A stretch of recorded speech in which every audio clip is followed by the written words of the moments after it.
আমাকে পুলিশেরা সাহায্য করছে না, যারা সাহায্য না পায় অসহায় মানুষ তারা আমার ছেলের কাছে সাহায্য প্রার্থনা করতে পারবে।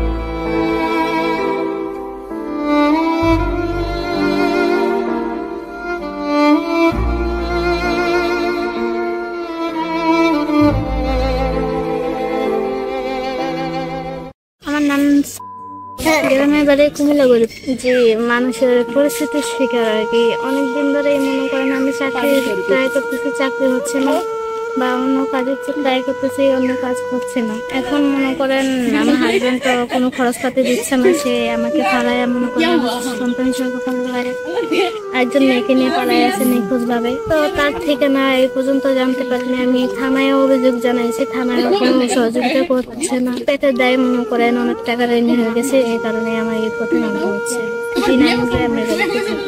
ঢাকা স্বামী যাওয়ার পরে চলে আসতে হয়েছে। এখানে কারোর সাথে নেই, আমার ছেলে আর আমি থাকি।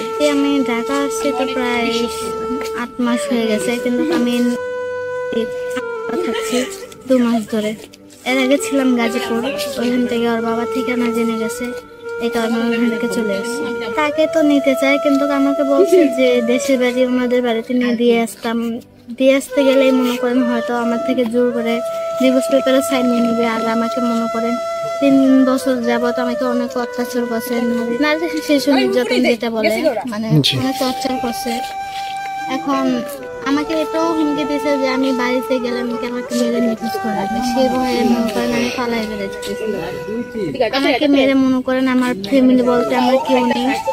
তো এরকম আমাকে মেরে ফেলেও কেউ আমার খোঁজ খবর নেবে না। আমার বাবা মারা গেছে, আর আমার আম্মু মনে করেন আছে, কিন্তু সে সৎ মার মতন ব্যবহার করে, সেই কারণে মনে করেন সেও জায়গা দিচ্ছে না। তার আগুনে পুড়ে গেছে, তার ওখানে গিয়ে আমার স্বামীকে হারালাম।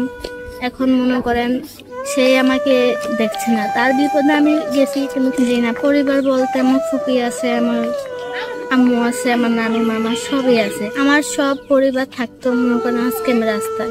আমি চাকরি চেষ্টা করতেছি 8 মাস আগে, এই তো কালো চাকরির জন্য বের হয়েছিলাম। যখন চাকরি হচ্ছে না, তাদের থেকে ঋণ নিয়েছি, তারা চাপ দিচ্ছে, এই কারণে চিন্তা ভাবনা করে এই পথে বের হয়েছি। হ্যাঁ, বাসা বাড়ি কাজ করছিলাম। মনে করেন বাসা বাড়ি কাজ করতে গেলে ছেলে মানুষের ওটা ধরে আমার ছেলেকে ধমকায়, তো মা তো সহ্য করতে পারে না, সেই কারণে মনে করেন কারোর আশ্রয় নিচ্ছি না। আমার শিক্ষাগত যোগ্যতা হলো আমি 9 পর্যন্ত পড়ালেখা করছি, তারপরে বিয়ে হয়েছে, আর পড়ালেখা হয়নি। হ্যাঁ, তার সাথে মনে করেন যোগাযোগ হতো, এই কিছুদিন আগে হয়েছে, কিন্তু এখন কিছুদিন যাবত ওনাকে ফোন দিলে উনি অন্য লোক দিয়ে ফোন ধরা না হয় গালাগালি করে, মানুষ ফোন অফ করে রাখে। আমি হাতিঝিল থানায় নিয়েছি এবং চাঁদপুর সদর থানায় নিয়েছি এবং যাত্রাবাড়ি ওইখানে নিয়েছিলাম। তারপরে আমাদের তিতাস থানায় নিয়েছিলাম, কোনো জায়গায় আমি হেল্প পাইনি। সে কথা তো সে বলছে যে আমার সাথে সংসার করতে চাচ্ছে না। এখন আইনে অনুযায়ী তো যেহেতু ছেলে চাচ্ছে না আমার সাথে সংসার করতে, সে আমার কাবিনের টাকা এবং আমার ছেলে 12 বছর পর্যন্ত দায়িত্ব নিয়ে সে আমাকে ডিভোর্স দিতে হবে। সে এইগুলা করতে হবে দেখে সে আমাকে তাদের বাড়িতে ডাকছে, আমার ছেলেকে জোর করে রেখে দিবে এবং আমাকে মেরে নিখোঁজ করে রাখবে, আমাকে এই হুমকি দিচ্ছে। সে কারণে আমি যাচ্ছি না। ভবিষ্যৎ বলতে গেলে মনে করেন ভবিষ্যৎ এক সময় হবে, সবসময় মানুষের পরিস্থিতি এক থাকে না। আজকে আমার যারা এই পরিস্থিতি করছে এরকম সময় আছে যেরকম তাদের হতে পারে। এখন ভবিষ্যৎ বলতে গেলে এখন হয়তো আমি এই কাজ করতেছি, পরে হয়তো সামনের দিক দিয়ে আল্লাহ আরো সামনের দিক দিয়ে একটু ভালো পরিস্থিতি করবে। তো আমার চিন্তা ভাবনা আমার ছেলে 7 বছর হলে তারপরে তাকে মাদ্রাসা দিয়ে আমি যে কোনো কাজই করতে পারবো। এটাই হলো আমার ছেলে ভবিষ্যতের জন্য স্বপ্ন দেখতে। আর মনে করেন আমার স্বপ্ন হলো আমার ছেলে হাফেজি হবে, সেই জন্য মনে করেন আজকে ছেলের জন্য এতটুকু করতেছি। আর পুলিশের কথা বলতে গেলে মনে করেন আমি চাচ্ছি আমার ছেলেদের পড়ালেখা করে মানুষের মতন মানুষ করে। আজকে আমাকে পুলিশেরা সাহায্য করছে না।